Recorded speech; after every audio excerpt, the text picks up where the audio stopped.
Bien-aimés dans le Seigneur, Shalom, très heureux de vous revoir encore en ce moment où nous allons parler encore d'un thème très important avec l'homme de Dieu, bien sûr, l'apôtre Shekinah Ngimbi, qui nous a toujours édifié sur cette émission Foi sans béquille. L'émission que nous avons l'habitude de vous présenter chaque dimanche et mardi le soir avec l'apôtre Shekinah qui dirige le centre Amen Church, l'église qui est située au croisement des avenues Disciples Coin Neflier au numéro 22 au quartier Bel Air.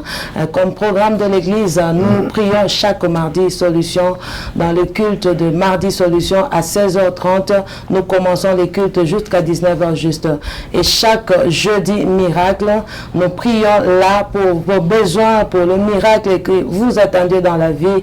Nous prions avec l'homme de Dieu chaque jeudi là-bas. Chaque vendredi, nous avons famille intercède de 10h à 12h, ainsi que chaque dimanche, nous avons le culte d'adoration.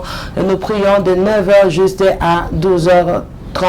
Alors, si vous avez besoin de nous joindre ou de contacter l'homme de Dieu, il y a deux numéros très importants, mais appelez numéros solutions qui sont en train de défiler au bas de vos écrans. Vous pouvez appeler là-bas et vous serez reçu sans problème et difficulté. Si vous voulez nous écrire encore, écrivez-nous à l'adresse email suivante: amenchurchcenter@gmail.com. Ce soir, nous sommes là avec l'homme de Dieu. Nous allons devoir recevoir l'homme de Dieu, apôtre Shekinah. Bienvenue sur ce plateau. Merci, pasteur Mami. Nous sommes très heureux de vous recevoir encore ce soir pour être édifiés encore de la parole de Dieu. Que Dieu soit loué. Amen. Ce soir, vous allez devoir nous parler, homme de Dieu, sur la puissance du nom de Jésus-Christ. C'est un grand thème très important qui cache beaucoup de mystères. Je voudrais comprendre qu'est-ce que vous avez voulu parler parlant de ce thème, la puissance du nom de Jésus-Christ. Pasteur Mami, merci beaucoup. Bien-aimés frères et sœurs, vous qui nous suivez de partout, que le Seigneur vous bénisse abondamment. En peu de mots, je voulais vous parler de la puissance du nom de Jésus-Christ. Ce nom qui semble être bafoué par les uns, mais néanmoins, c'est le nom qui donne la vie à beaucoup de personnes. Amen. Vous savez, au jour d'autrefois, je vis, Paul et Silas étaient en prison. Et là où ils étaient, la Bible a dit qu'ils ont commencé à louer et adorer le Seigneur. Au point où le fondement de la prison, la Bible a dit, était ébranlé. Oui. Et les geôliers qui gardaient la prison, pour eux, ils croyaient peut-être que ces détenus qui étaient incarcérés venaient de fuir, ils voulaient se donner la mort. Mais Paul et Silas nous diront: non, chers frères, sentez-vous à l'aise, nous sommes là. Le missionnaire posait une question très importante. Il dit: mon frère, que dois-je faire? Il a dit: crois au Seigneur Jésus-Christ et tu seras sauvé. Amen. Il y a des saluts en aucun autre nom qui donne le nom de Jésus-Christ. Amen. Si vous lisez le livre des Actes des Apôtres, chapitre 3, le verset 1er jusqu'au verset 10e, la Bible nous relate l'histoire de cet homme paralytique qui était devant le temple appelé la Belle. Le premier élément dans cette histoire, cet homme, il avait un nom. Comme toi, pasteur Mami, tu as un nom. Moi, je suis l'apôtre Shekinah, j'ai un nom. Cet homme-là aussi avait un nom.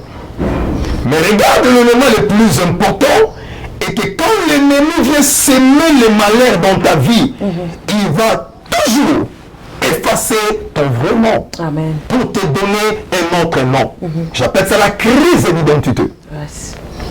L'ennemi a collé à cet homme le nom de paralytique, alors qu'il s'appelait Pierre. Amen. Il s'appelait Benjamin, il s'appelait Prosper, il s'appelait Blaise, il s'appelait Marie, il s'appelait. Vous voyez, quand l'ennemi vient ronger votre vie, il va vouloir chercher à effacer ta vraie vie, ta vraie identité, ton vrai nom. Je parle à quelqu'un qui me suit, qu'aujourd'hui, l'Éternel te restitue ton vrai nom. Amen.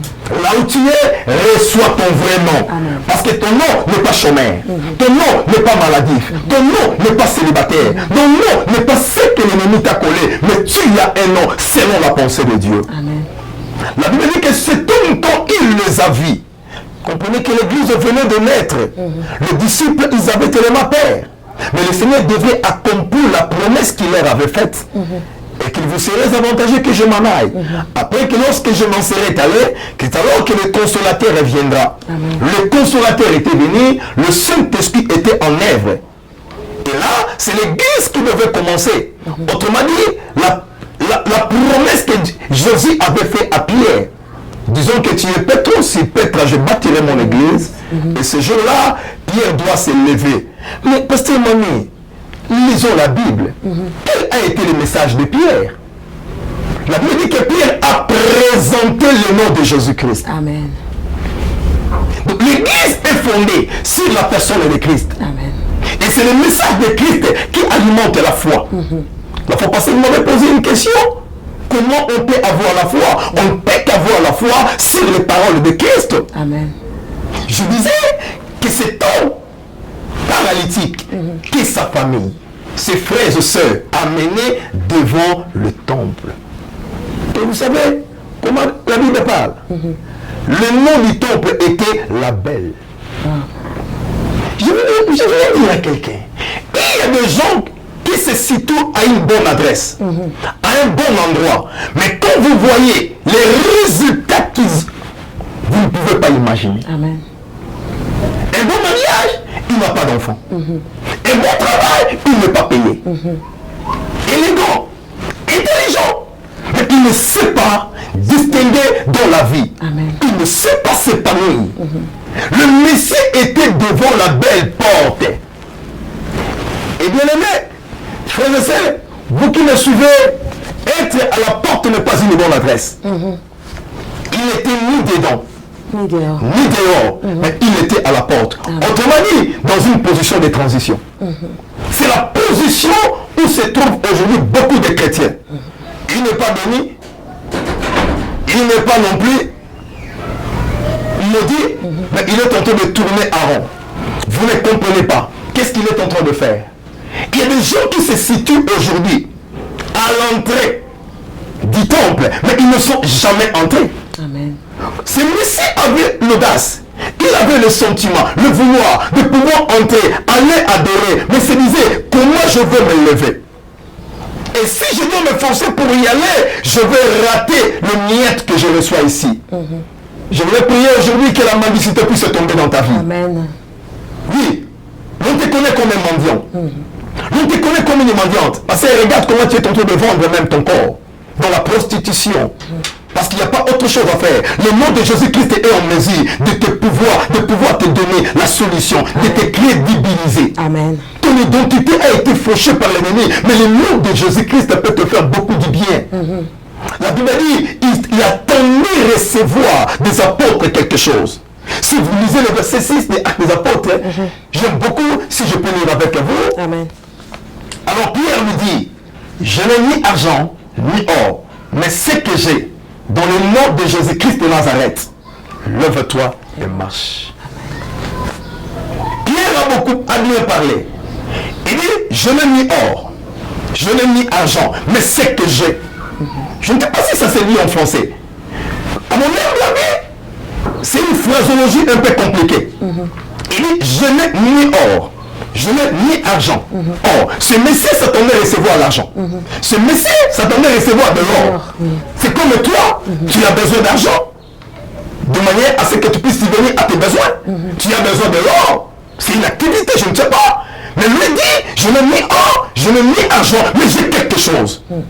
Parce que mamie, en dehors de l'argent, en dehors de l'or, nous avons quelque chose. Amen. En dehors de tout ce que vous avez manqué, vous avez besoin de quelque chose. Négligez tout dans la vie, mais ne négligez jamais le nom de Jésus-Christ. Amen.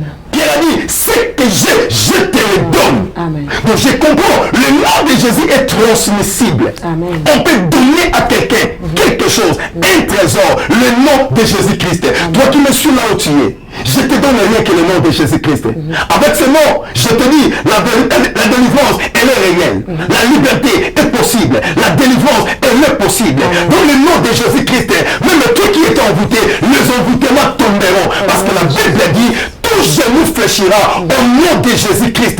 Je parle à quelqu'un. Les genoux de la magie, les genoux de la maladie, les genoux du célibat, les genoux du cancer, les genoux du sida doivent fléchir au nom de Jésus-Christ. Ce que j'ai en moi, je n'ai pas l'or.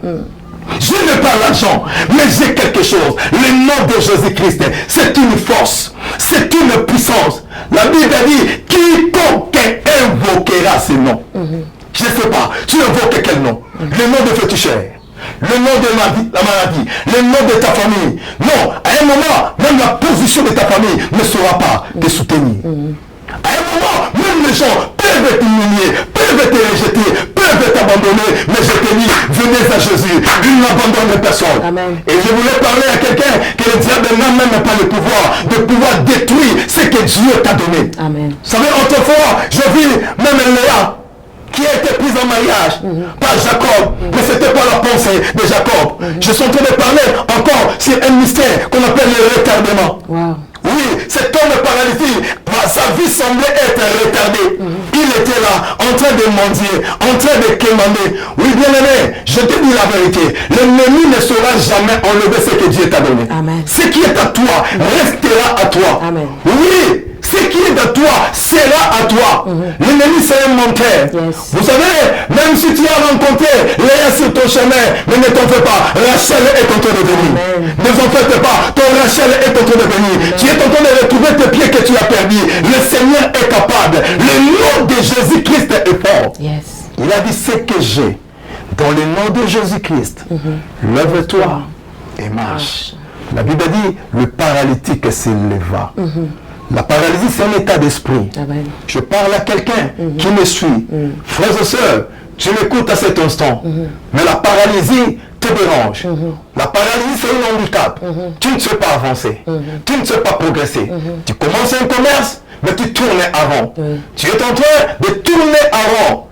Et tu te dis, que dois-je faire? Tu as tendance à aller consulter les féticheurs. Tu as tendance même à quitter l'église. Tu as tendance à abandonner la foi. Regarde ta vie. Autrefois, quand tu t'es réveillé, alléluia était dans ta bouche. À peine tu t'es levé, tu priais, tu chantais les louanges de Dieu. Mais aujourd'hui, tu chantes avant, tu ne chantes plus. Amen. Regardez la vie de prière, le zèle que tu avais, le dévouement que tu avais aux choses de Dieu. Aujourd'hui, tu n'en as plus. Bon, homme de Dieu, chers téléspectateurs, vous avez été édifiés avec moi ensemble. Je dis que nous sommes en train... Merci, Pasteur Mami. Merci, bien-aimés frères et sœurs, vous qui nous suivez. Je vous invite à prier ensemble avec moi. Je tiens ma Bible à la main. Cet homme, il était paralytique. Cet homme, il a pleuré toute sa vie. Il était là devant la porte. Je ne sais pas où est-ce que toi tu es. L'ennemi t'a posté dans un coin. Mais je te dis, aujourd'hui tu quitteras ce coin. Amen. Je te présente un nom. Le nom de Jésus-Christ. Père éternel. Amen. Ma Bible à la main. Au nom de Jésus. Ma Bible à la main. Oui, Seigneur. Je prie Au nom pour mon frère. de Jésus-Christ. Je prie pour ma sœur. Nous prions, Qui Seigneur. écoute à cet instant. Peu importe son problème. Tu nous as Que le nom de Jésus-Christ libère sa vie. Libère sa santé. Libère son esprit. Oh Dieu, oh Dieu, oh Dieu. Que tout ce qui est anormal, que tout ce qui est sombre, ignoble, mauvais, commence à tomber de sa vie maintenant. Le nom de Jésus-Christ, qui apporte la paix, qui apporte le bonheur, qui apporte la délivrance. Je bénis ce nom, je déclare ce nom dans le chapitre de ta vie. Reçois le nom de Jésus-Christ. Reçois le nom de Jésus-Christ. Là où tu as échoué, je dis aujourd'hui comme Pierre, je n'ai ni or, je n'ai ni argent, mais c'est que j'ai le nom de Jésus-Christ. Retrouve encore la paix, retrouve encore la santé. Au nom de Jésus-Christ, je dis au nom de Jésus-Christ, la limite doit me tomber, la malédiction doit tomber, ce qui dérange doit tomber, cette maladie doit te quitter, je proclame sur toi le nom de Jésus-Christ. Oui, tout ce que j'ai en moi, c'est le nom de Jésus-Christ. C'est le nom de Jésus-Christ. C'est le nom de Jésus-Christ. Ah oui, je crois. Ce nom est un réside créé. Même le trône dans ton ventre. Ce nom est un réside créé. Même les enfants dans ton ventre. Ce nom est un réside créé. La vie, le bonheur, l'harmonie. Au nom de Jésus-Christ. Vous le touchez la télé. Vous le touchez la télé. Vous le touchez cette télé. Au nom de Jésus-Christ. Père éternel, affecte ton peuple, Seigneur, par ta puissance et par la grandeur du nom. Tu peux venir avec le nom de ma famille. Nous voulons, Seigneur, avec ton nom. Merci pour le miracle. Oui, toi qui me suis, reçois ton miracle. Au nom de Jésus-Christ. Au nom de Jésus-Christ. Merci beaucoup. Merci, Seigneur Jésus-Christ. Amen. Bien-aimés dans le Seigneur, nous sommes très heureux de votre attention particulière que vous nous accordez dans cette émission Foi sans béquille. Nous sommes arrivés à la fin de notre émission de ce soir. Nous vous disons merci parce que vous avez été attentifs à cette émission. Vous nous avez suivis avec votre attention. Nous disons merci aux bien-aimés de la régie. Nous disons merci à Monsieur Innocent Kainda qui a été à la réalisation. Nous disons merci aux bien-aimés qui étaient à la prise de vie, qui était Odin Kalala. Nous disons merci à ce bien-aimé. Il était là pour nous. Et si vous avez pu nous joindre jusque dans vos maisons, parce que cette grande équipe était là. Quant à moi, je vous dis merci et on se retrouve à la prochaine. Que la paix du Seigneur soit sur vous. Shalom.